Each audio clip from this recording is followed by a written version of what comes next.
everyone. Welcome to the EO Wonder podcast. Today I have Sara with Harlow Interiors, the CEO, and we're actually filming live in Studio City. She's my first guest in the podcast in-person studio. Welcome to the EO Wonder podcast, Sara. Thank you for having me. I'm so honored to be here, and it's so fun. This was a collaboration to furnish this place, and I'm so honored to be the first one here, and it's exciting. So as a CEO of Harlow Interiors, what does your company do? So we do everything furniture related. So the core of our business started with staging. So basically a home that is getting ready for market, we fully furnish it and help sell it as best as possible. And then we do furnished rentals where would be, someone renting a home doesn't want to buy furniture because it's not their forever home, or if it's an athlete or, someone that needs temporary furniture, then we furnish it and they lease the furniture. And then we also do interior design, which is a whole separate department. We have one in-house interior designer that only focuses on, it's a whole different, the tiling, the flooring and all that. And then we do all furniture related things. So for example, next week we're furnishing a stage in the Beverly Hills Hotel for a business summit. So all different. We never say no. So we get to do a lot of interesting things. So maybe you may not know, but my house was pretty much devastated because of the Palisades fire. And Sara helped me with furnishing this new place that we're at in Studio City right now. And she did such a lovely job with this podcast studio. Thank you so much for all your help. And I must say, you're the easiest client and you were so nice. We work with so many people and you were just so patient and nice, and you were going through such hardship at the time. And I couldn't understand how you were so calm and collect, and I don't know how you do it. You got to tell me some secrets. Oh my gosh. Yeah. Well, you helped me put together my meditation studio. So I think I think meditation and mindfulness really helps. I was so thrilled that when you don't have a home, you really feel ungrounded, and you really help my family and I feel grounded because we had to find a place and furnish it within weeks, and you did such an excellent job. And so was one of the reasons why I wanted you to be on the podcast, because I also saw you also be very calm. I'm following, if everyone has not followed Harlow Interiors, follow them on Instagram because she has furniture install almost every single day. And another thing that you may also have to know is that she lost 4 homes that were furnished in the Palisades fire. And so you were dealing with a lot as well too. So tell us a little bit about that. So, but that is not like, losing everything and rerouting your family and setting them up. That's a whole different ball game. And I'm just so inspired by the way you just handled all of that. So yeah, was actually 3 homes that got burnt, and, that was furniture that was collected over years, and, and it wasn't easy. And, as part of a business, every business has its challenges, and that was definitely a challenge. But again, it wasn't, we're dealing with so many clients and, seeing what they're going through with their families. And it's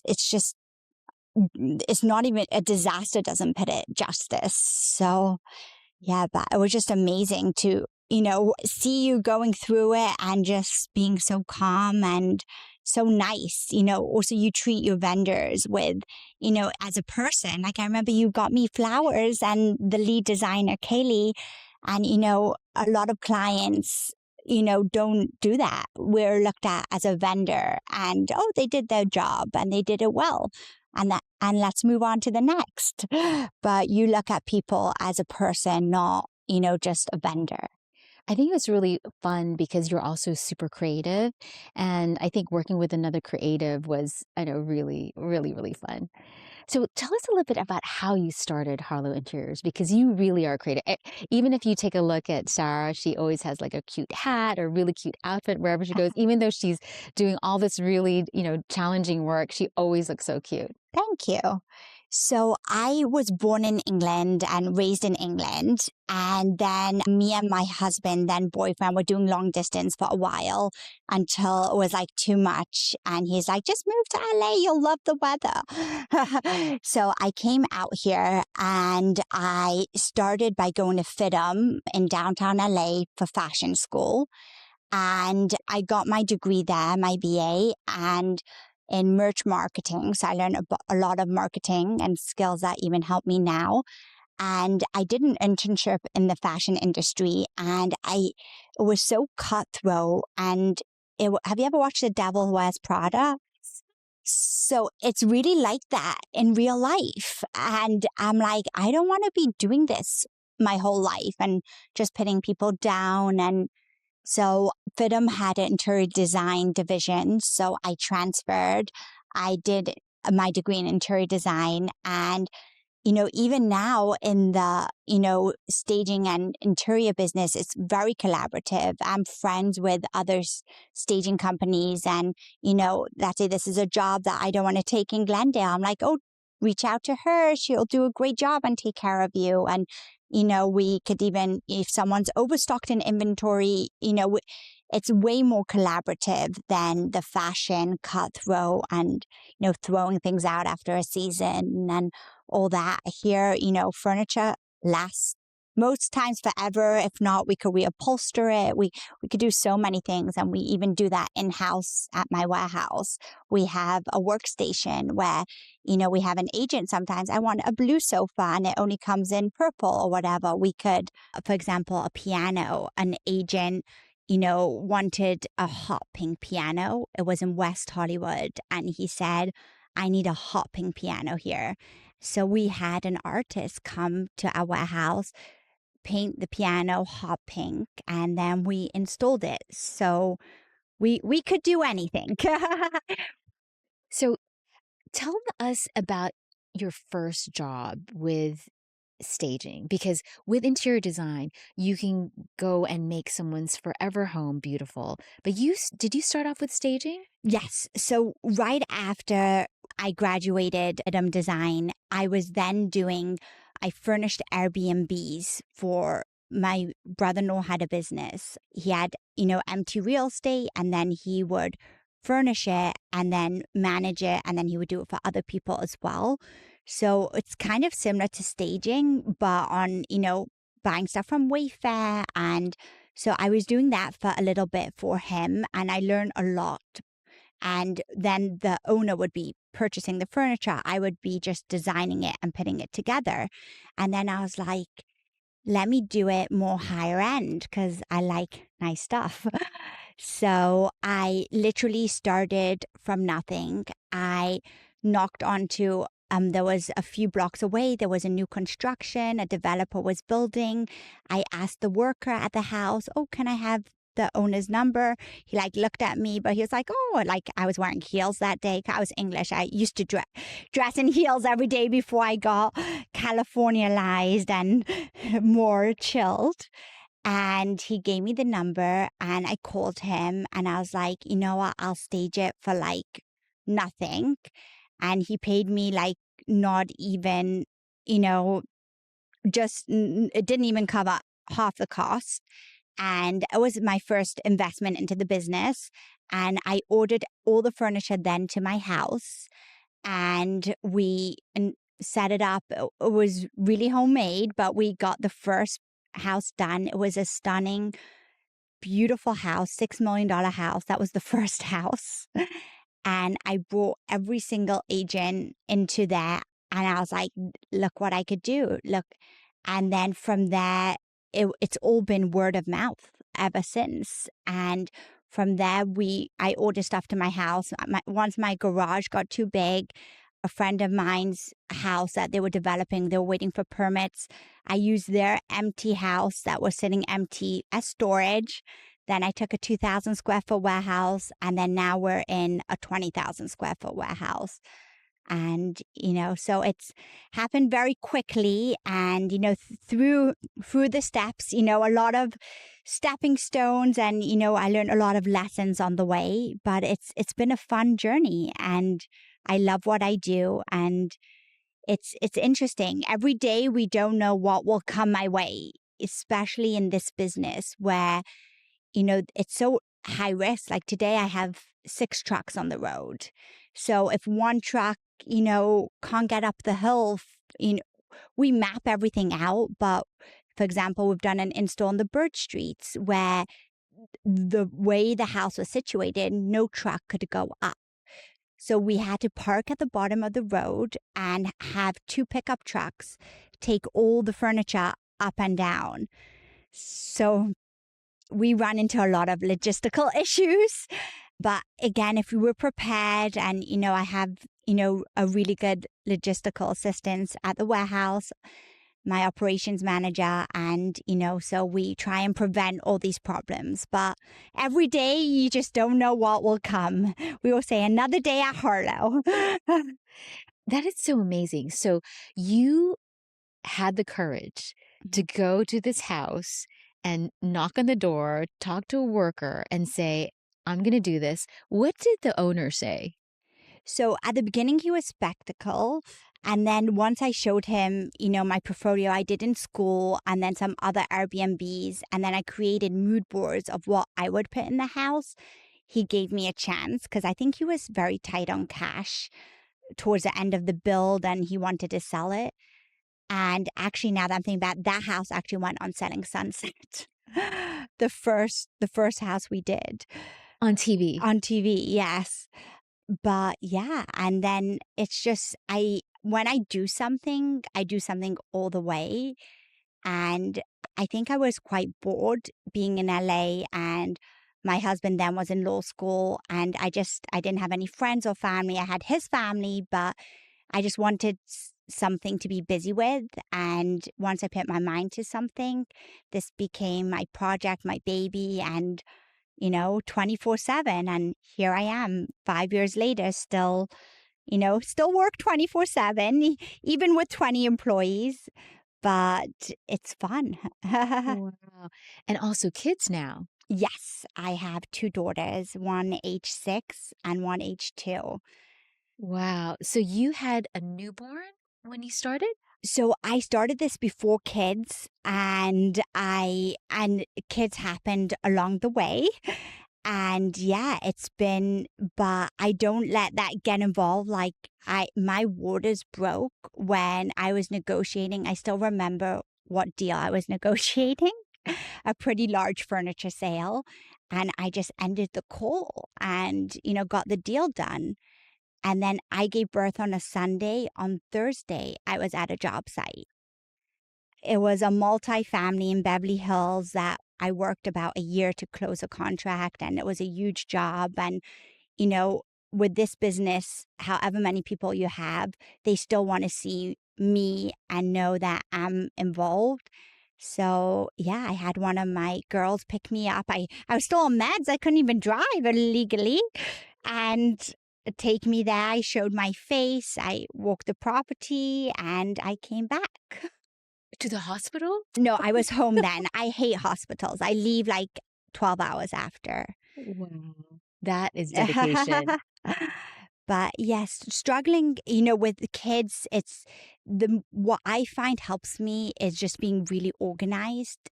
And, if there's something for my child's school that I need to be there, I just add it to my calendar and make sure I'm really prepared.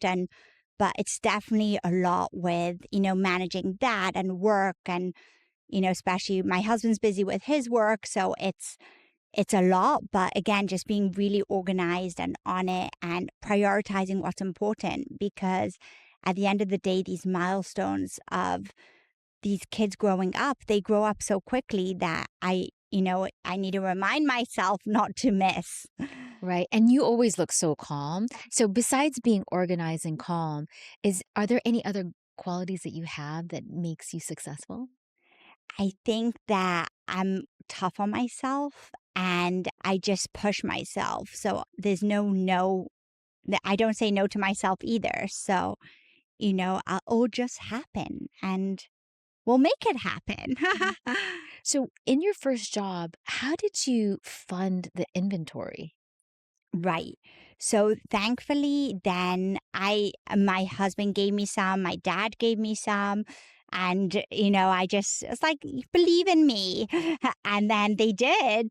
And then, slowly but surely you build a few. Then I went to the bank and then I got a loan of like 150 way back when. And, and then at some point it, catches up and I just put it all straight back into the business, back and back and back, and until, we are where we are. And there's still so much I'm forever looking out. I'm never stalemate. For me, it's always like, what's next? What is the next steps? I'm so young and my goal is to just, build this, build this, build this. These are my years to put in the work and, build a business. Yeah, you were so young.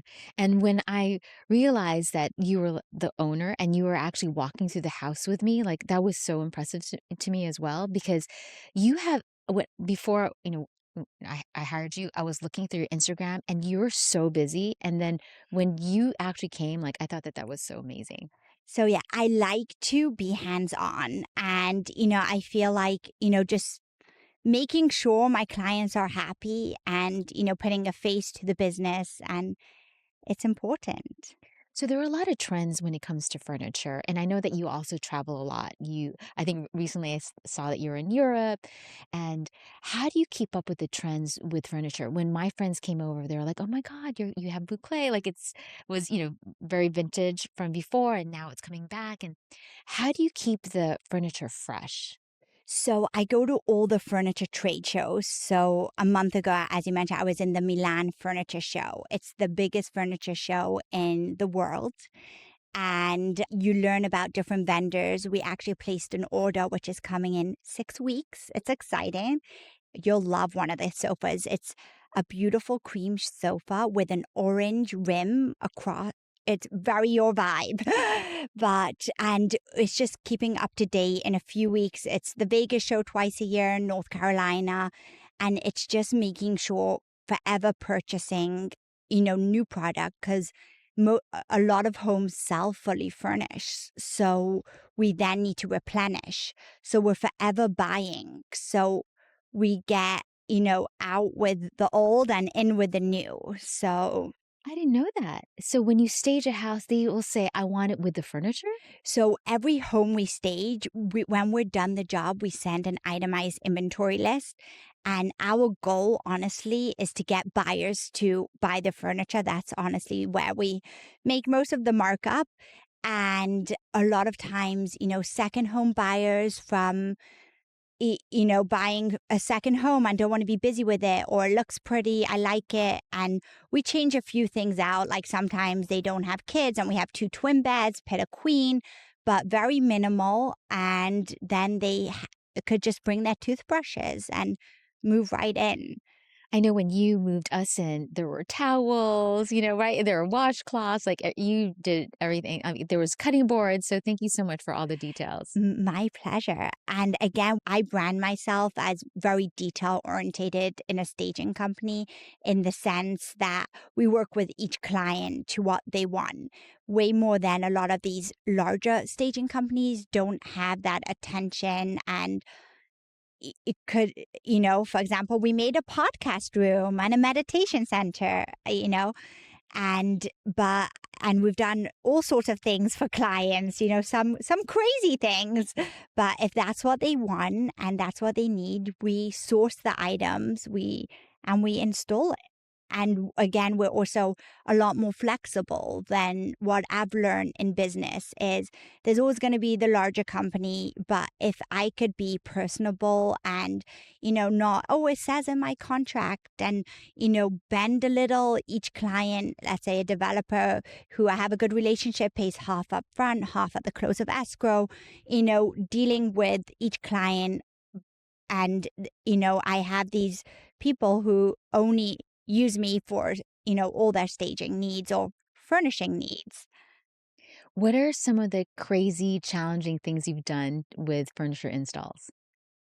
So logistics is a big part of the challenge. So as I mentioned about, pickup trucks, once we furnished a rooftop deck and that it was on Long Beach canals and the agent was this is the selling point of the house to lounge over here and, see the canals. We need really nice sofas up here.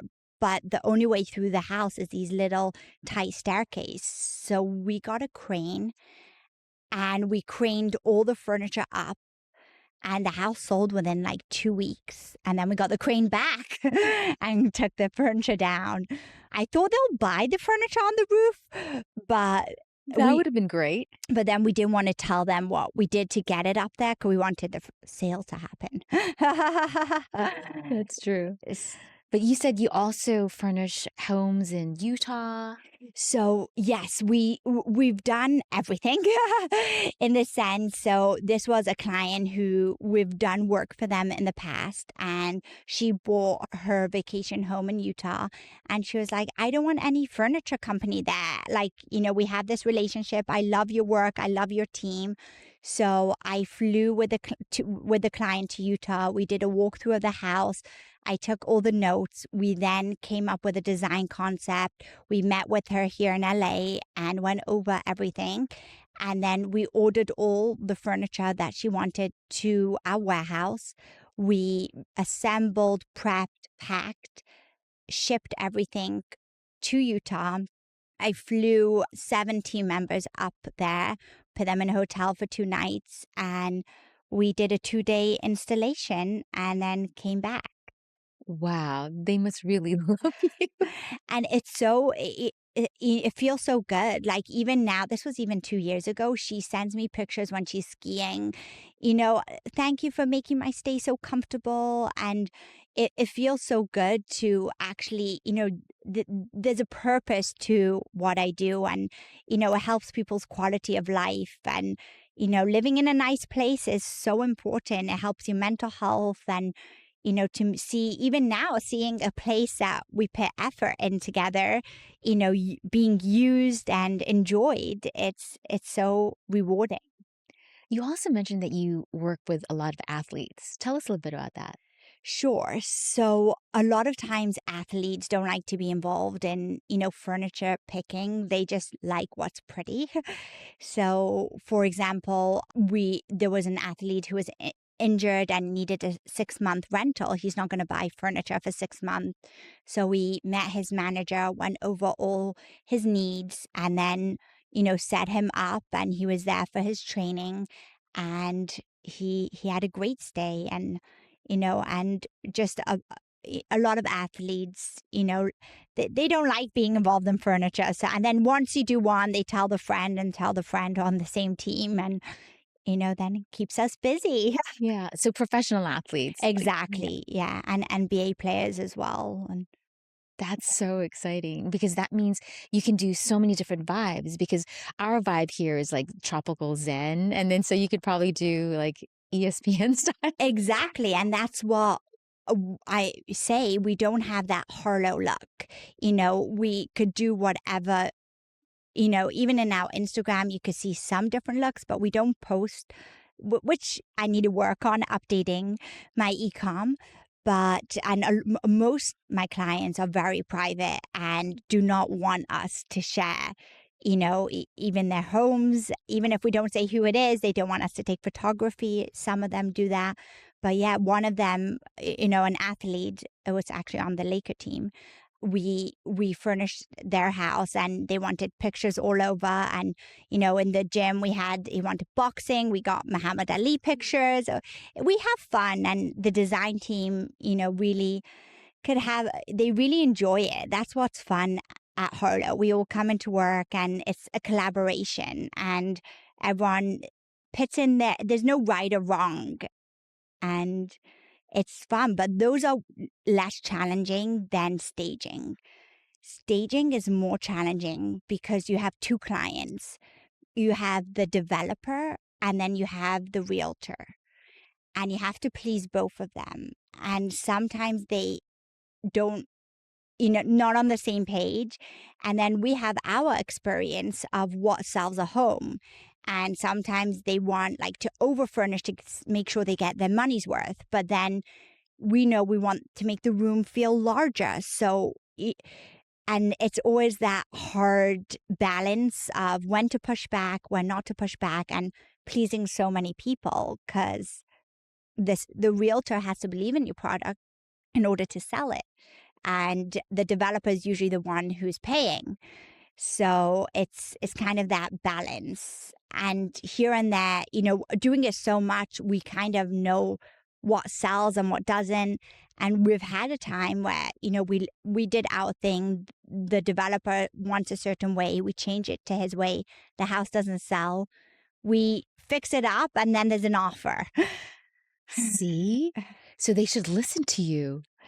But yeah, so with staging, that is a big challenge. And as well, what in design, what people think is pretty, other people might not think is pretty. So it's a lot of, design, and then logistics, because it's a design firm. It's a moving and storage firm. And it's, managing people, and it's just a lot of different moving parts. Wow. So when you were little, when you were thinking like, oh, I'm going to be a fashion designer, did you ever think that you were going to be an entrepreneur? I didn't. I want to be a fashion buyer. I had that like mind of being like a big fashion buyer, and being for a big company. But I don't really think in the sense of like, vision where I want to be in 5 years. I'm just go, go, go, go, go. Like, okay, now we did this. What's the next? Now this. And, I'm not into a 5-year plan. I'm just like, boom, boom, boom. Yeah. So, but buying furniture is similar to like fashion buying, isn't it? In It a way? it is, but it's more of an investment in the sense like a fashion is not, worst case you don't like that blazer, you could put it in the back of the closet and not see it again. But when you're buying a sofa and it's like big and bulky, you need to make sure it's a good investment. Wow. Yeah. That's But amazing. we learn from our mistakes. I went to Guadalajara to do custom furniture, and the measurements that, we ran into some issues with like measurement. Then the truck got stuck in customs for 3 days. But it's fun because you get to see all different places. And yeah, but we got some really nice stuff. I'm trying to think if anything from here is in Guadalajara. Looking around that room. I love Oh, this piece that we're sitting on. It is oh, just the yeah, best. this is from a vendor in Texas. Yeah, Amazing. Yeah. This? that one is from the East Coast. Yeah, we get a little bit of everything. It's That's why it looks fun. so lovely. Every single time people come in, they're just like, who do you use? So thank you again for doing such a great job. But I do have a question. You had mentioned that there are a lot of challenges with logistics. What other challenges do you find being an entrepreneur? Managing people, all day. Sometimes I feel like I'm a switchboard. I'm hiring, professionals, paying them high salaries, and you still have to kind of babysit employees. So to get that right employee till you find the key people, is really important. And then once you find the key people, till recently, one of my key, my office manager left me, got poached, and, until recently I found someone to make my whole life changed. But it's just getting the right people in place and training them correctly and, managing so many people and making sure everyone is doing their good job. Because at the end of the day, if the client's not happy, I'm the one who deals with it. Yeah. So we want to just make sure we deliver. But you're very kind. So I'm sure that you're communicating kindly with them. Like, do you have any tips with how you handle employees? So I'm sometimes a little too kind with employees, but I think employees learn, and giving them critiques in a nice way, and telling them how to do it next time better, or learn from mistakes. And they aim for better people, and if you don't trust them, then they'll never learn, and you need them to flourish and learn for themselves. Has any of your stuff ever been stolen? We've had one house got broken into. I mean, we're in LA. Crime here is very high. And yeah, so it wasn't a big enough thing for insurance. So it's just the cost of doing business. And we, They stole furniture? they stole a Hermes blanket. And it was a real one until now. We now ordered the staging style ones, but and some pieces of furniture. It was an accent chair. It was a few items. Yeah, How could they fit that? Like that takes a lot of nerve. they had a pickup truck. Yeah, it was, and they just like we saw on the cameras. Really? Oh, Yeah. that's so. I was just wondering if they would steal like one of your trucks because it has, it's full of furniture. So my warehouse is really nice. The trucks park inside. So I could sleep at night knowing everything's safe. All my trucks fit inside. So, and, no truck parts are getting lost or any of that stuff, which is great. What was it like going from like 2,000 from your garage to 20,000 square foot? It happened so quickly that, I haven't had, a chance to think, but it's more of like even the property sizes of going from, we started at 6 million to 30 million. And it's just the amount of furniture that takes to furnish a $30 million house. And even the creative ideas of, let's say the agent was, it's 9 bedrooms. Let's come up with an idea of, you can't do all bedrooms. So one room we said, you know what, let's make into a hair salon. We installed mirrors, we bought the hair salon chairs, and made it into that, and just coming up with these ideas. Or this game room, this agent was, I want this to be different. I need it to pop. We said, you know what, candy wall. We sourced a commercial vendor that we could buy wholesale candy, and we lined a whole wall full of these acrylic jars, and then the whole wall was just a candy wall. But just different ideas till we get there. It's fun, and every day, we see different houses, and it's crazy. And what I love about LA is the houses are so different. Growing up in England, a lot of homes are all the same, very similar, that English cottage. Here it's, you have the Spanish architecture, and then you have the 1920s, and you have so many different style homes that it's just fun that you never know what the day will bring. Wow, that is so amazing.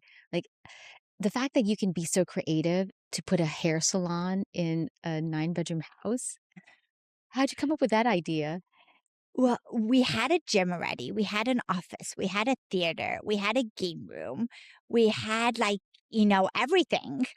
So we just had to be creative, and we're like, yeah, someone who's buying such a price point doesn't go to the hair salon, and has someone come to them. So we it was one of the designers on my team who brought that one up. So it was fun. And we've done just recently, we did a crafts corner, which was great. It was in a basement as well of a 9,000 square foot house. And in the basement, it had a wine room, but like not a wine cellar, like a room about this size, and then it had a theater, a gym, hair salon. It already had all that. So there was a little corner which we made into an arts and crafts room where we put like all the wrapping paper, the ribbons, and so this way, the teenage kids could do scrapbooks. And so we didn't know what else to, cover this entertainment space with, and everyone loved it. That's such a great idea, especially because everyone really wants experiences. Yeah, every day is really different for you, huh? And then also our clients, are so different. And it's really fun because our clients become friends, they're the ones we go out to dinner with. And, it's really nice to have that, work life balance. I know you were telling me, like, the realtor who helped me with this house, Gina, you're also doing her house, and you said that her house is amazing. Yes, exactly. So for me, it's more of I'm a relationship type of person. So, we like to deliver a service and then, help out in any need or way. And it's all most, where I got to where is delivering a good product and a friend who tells a friend who tells a friend. And, LA is a small community. It is. But you also said that you hired a business consultant because you wanna grow your business. Tell me a little bit more about that. Sure. So, because I'm a creative and I'm very much like just go, go, go, go, go, a lot of system and procedures, weren't in place. And in order to grow it and, do a lot more, I wanted to, kind of streamline things and really kind of make things, better. So, I hired this business consultant who came in, got to know the team, got to know the warehouse. He thought a whole different way of even racking the warehouse, moved the warehouse a whole nother way, a huge job. And then we're working together to really, streamline things, inventorize things better, and, we're working on a lot of fun, bigger things in the future. Brick and mortar is something in the works, e-com, so it's exciting to see where the next 2 years will go. So when you do e-com, that means everyone in the world can order your furniture, or is it specifically for the US, or what's your plan? So right now in the US, but again, we could figure out a way. I have a sister who lives in London. I have people everywhere, so we can make anything happen. But right now it's drop ship. So anywhere in the US, we could drop ship to. And then in Los Angeles, white glove delivery. So we could, deliver to our warehouse and then install to a client's house, because they don't want, any person, coming in if they know it's a company they trust and, will deliver without breaking things. That's also a big one. You're in these high end homes and the liability of, one little scratch on the floor. So all that we have to deal with. And you also have insurance, thank goodness. Yes, Yeah. we have to be overly insured. It's a lot of risk, even being guys carrying sofas on the cliff of a mountain and the bird streets. And, I don't want to think about it, but an average day is, is quite eventful. I also love the way that when we first came in, you did the walkthrough, you use your phone and you're filming everything and you're just taking notes. Like, it was so subtle, but you had so many ideas. And is it intuition? Like, where do you get your ideas? So I travel a lot. I'm actually leaving tomorrow night to England. My sister's 40th, so we're doing a spa retreat. But I a lot of traveling, and then it's just doing these houses so much. Every day our truck is at a new place or a few places. We never have the trucks parked in the warehouse. So it's really just learning, getting that inspiration. And then each house we learn sometimes from our mistakes and sometimes, we just get better and better. So it becomes easy, the regular, job, it's 1, 2, 3, and we could do that in our sleep. Yeah. But it's like, do you go to hotels or do you know how that if they have those like walking tours, like home walking tours? Yes. So yeah, I love staying in hotels. That's part of the reason I go away. I'm like, I would do a staycation here, but my he's like, well, that's just a waste of money when you have a beautiful house. Yeah. But yeah, so hotels. Just now, last Sunday, I was in the Pasadena Showcase House. It's beautiful. They take a house in Pasadena, and all these different designers do each room, and it's beautiful, and you see them all kind of come together, and the detail is amazing. Will we see you in one of those rooms one day? Eh, one day, it's a lot of energy to go in. Yeah. You're already making a lot of money. So yeah. Yeah, when I was telling you that, EO is around and you were just like, "Yeah, I absolutely qualify for EO." So I'm just like, "Okay, you have to be on the podcast." But I'm so honored that you have me on here, and I appreciate it. Yeah. There are a lot of aspiring entrepreneurs that are listening as well. What advice would you give to an aspiring entrepreneur? Is don't give up. If you have an idea and you're passionate about it, just go, and you'll deal with the issues and the hurdles as it comes. And, owning a business, even if you pass one hurdle, the next hurdle will come. That's just, growing and business. And I think it's just don't give up and push yourself, and, just continue. And then at one point, it'll be like the penny drop and be like, this is why it was worth it. And you'll get what you want. Do you think entrepreneurs are born or are they made?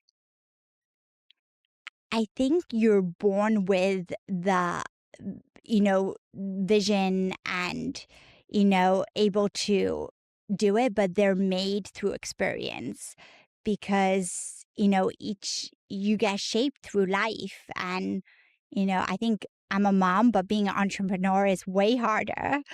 And you learn so much from being on the job. But it's so exciting because you're your own boss, and you're able to do so much, and it's exciting to feel like you could do anything, which any person can, especially here in the US. Is your family so proud of you, right? Like coming from England, like in California, I mean, there are a lot of entrepreneurs, but in England, right? Like, In England, people are more like content with, just vacationing and having siesta. And, the whole America is way more work, work, work.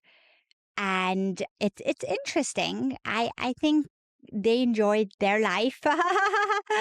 And yeah, but that's what's nice about, coming from the UK mentality of, I grew up having breakfast, lunch, and dinner with my parents every day. We would come home from school lunchtime to eat. Yeah, so it's a change coming to the US, where families here barely have dinner as a family. So, but I try and incorporate that with my kids to, value the time. So breakfast, when my husband's in town, he travels a lot for business. We always have breakfast together as a family, and, just try and kind of give them that English part of me that is not just work, work, work. And we travel a lot with the kids as well, which is nice. what's your daily routine like? So I wake up around 5:36, depending on the day. My husband wakes up earlier. He brings me a coffee to bed. He's already worked out by then. At 5:30, he's already worked out? Yes, he's one of those. And I answer my emails before the kids wake up and before the warehouse gets going, and then my warehouse manager comes in at 6:45, so I have a 10-minute call with him just to recap if anything changed over the night, cuz sometimes clients call me at 11 p.m. saying, "Oh, the house is not ready tomorrow, the floor's not done." And the truck's already loaded, and we have to be.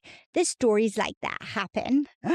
So we kind of come up with a game plan. Then most mornings I take the kids to school, depending on if I have to be at a team meeting there at 7, then not. But the majority of mornings I do the carpool and I take them to school, and that's really fun. And then I go to work too. And I am also, the challenging part of my job is it's not just being in the warehouse, it's also being on the road because I'm meeting potential clients and keeping the job that they're doing today happy. So showing my face if it's a big job. And so it's kind of, being on the road plus managing the people, plus, kind of working on what's next. And I try to be home for bedtime. We go to dinner pretty often. Once a week, usually I take a client out for dinner. Once a week, I usually go with my husband for dinner. And then the other night, I try to be home, and I like to be home for bedtime. And then once the kids are sleeping, I get back on my computer to kind of polish up and make the list for the employees the next day. And this way, when they all come in at 7 a.m., they could get right on to what they need to be doing. So and I work out as well. I find that really helps me. I have a Pilates trainer once a week. She has a private studio. I go a Sunday evening, 7 p.m. That's how you got to do it after the Amazing. kids are sleeping. And then I have a weight trainer, which I do once a week. And then I love to hike. So hiking is amazing. The nature and just seeing the world. I always find that the most successful entrepreneurs have their health in mind as well too. Right. Yeah. And so is your husband so proud that you're an entrepreneur? Because he's a lawyer, right? Yes, he's an attorney at a big firm and he's proud. He's helped me along the way, with big business decisions. And he has that, I always say I have an in house attorney. Any issues with clients, beware. Yeah, because you're the chill, you're so chill with everything, and he helps protect you, right? Yeah, but he is proud and it's nice that, I've built something and, especially it's so hard being away from my family and, I'm the baby and so it's hard to be so far, but I go back there pretty often. So it's nice to just be preoccupied with a business so Yeah. that I don't think of my family back in England. Oh, yeah, but you're going tomorrow night, right? Exactly. But I'm Yeah. only going for 2 nights. Oh, wow, that's really Yeah, fast. 2 nights and then I'm coming right back. Yeah, Yeah. and doing, like checking out all the hotels and cool places. Exactly. So this time is a spa hotel, so I'm not running around. I'm Oh, like good. 2 days in one place, relax. But usually I love to go to cities. We were just in Tokyo, it was beautiful. We did the bullet train, went to Kyoto and Osaka, and just seeing a lot of cities and l- different hotels every night, and it's fun. I love Yeah. to see the world. So you were there for the cherry blossoms? Yes, Oh they were my there. They're gosh, so so beautiful. beautiful. Yeah, so over spring break. Yeah, we were there last year. It's so amazing. The bullet train, how clean is it? It's so amazing, right? And we can't even get a train to San Diego. I don't know what world we live in. Oh my gosh. So I also wanted to ask you, because we are in this new business environment where there's a lot of tariffs that are happening. A lot of businesses are finding that it's really hard to make decisions today because of the uncertainty that's happening. How has the tariffs or no tariffs affected you? So it's affected me instantly because a lot of our vendors have right away increased their price, even though it doesn't kick in for a few weeks and of some a few months, but they're using this as an advantage to like, oh, we're upping our furniture by 30%. Even though the furniture is here in the US? Oh, Correct. So leave it to businesses and vendors. So, of course, we try and work with the ones that aren't upping their prices, but